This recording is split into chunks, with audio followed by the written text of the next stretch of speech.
Today on our 2009 Toyota Tacoma, we're going to be taking a look at the best rear suspension upgrades available and helping you decide which is going to be the right one for your application.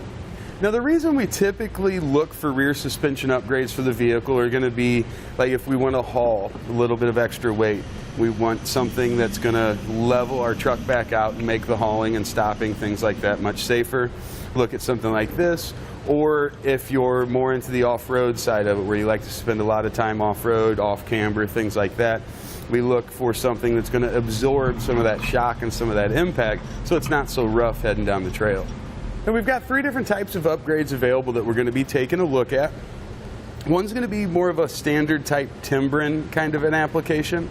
This is going to be your more of a load leveling and towing style. We're also going to look at airbags. Now, airbags come from Airlift, and we also have kits from Firestone. These are more of a load leveling with increased ride comfort style setup. And then also from Timbren, we have an off-road style. Now, this helps slightly in the load leveling and things like that when you're hauling, but this is designed to absorb a lot of the impacts when you're taking those larger bumps and things like that off-road. Now, our standard Timbren system is going to mount right underneath the U-bolts for your axle. This is going to face upward, and it's going to make contact with the Jounce-Style on top of your frame. Now, depending on the height of your truck, you're going to have a little bit of a gap here. That way, as your truck starts to sag, it makes contact with the top of the spring, and it compresses. The more weight, the more compression, giving us additional support. Now, these work out really well for your towing applications, but when our frame makes contact with the top of that spring, you're probably going to feel it inside of the vehicle. Now, when we get to the air spring style setup, whether it's Airlift or Firestone, we're going to have upper and lower brackets to install. So the installation difficulty is going to go up just a little bit.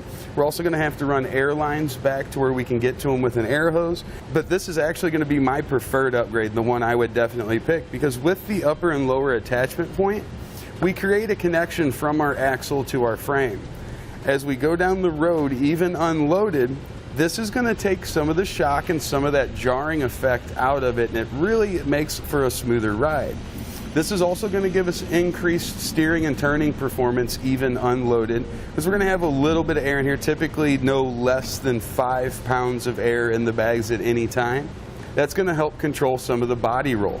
Now, the negative thing about air springs is you do have to maintain minimum pressure, so you'll have to check your airbags periodically and make sure that you've got at least 5 psi in them. Now, when we look at the off-road style application Timbren, this is going to be a taller piece, so the frame is going to be much closer, if not just barely touching the top of that spring.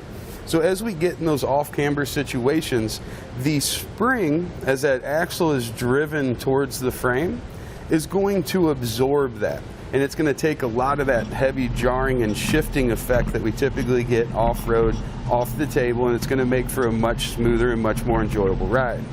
Now, these, just like the standard towing style, are progressive, so if we just put a little bit of weight on there, they're a little bit softer, but as we compress it further and further, we're going to get that increased stability. With this type of Timbren, we're not going to have that harsh engagement that we sometimes get with the standard Timbren. Now, let's sum up what we've talked about. When it comes to towing enhancement, you definitely want to go with the standard Timbren or an airbag setup. Now, when it comes to maintenance, the standard Timbren or the off-road Timbren, since you don't have to maintain a minimum air pressure, definitely take an advantage there. Now, when it comes to the ride quality of the vehicle, the airbags definitely help give us an improvement there. And for recreational use, when we're off-road, the Timbren off-road, certainly going to be a great choice. But don't forget about the airbags. They can do a lot of the same things that the Timbren off-road style can do, while still giving us the load leveling capabilities for towing. Now, if I were going to be choosing one of these kits to go on my vehicle, I would go with an airbag style setup. It's going to be more versatile, especially a Firestone airbag setup. The way they design their bags has a roll crimp that comes down, and even if we were in an off-road situation and we just happened to hang a front wheel up in the air a little bit, we wouldn't have to worry about separation. That makes, in my mind, an airbag setup a much more versatile style, so we can use it for off-road kind of applications and also towing, rather than selecting one or the other with a Timbren style. That's going to complete our look at the rear suspension enhancements available for the Toyota Tacoma. We hope this information is helpful in deciding which one's going to be the right for your application. Thanks for watching. Click the link in our description below to shop, learn more, or visit us at etrailer.com. And leave us a comment if you have any questions.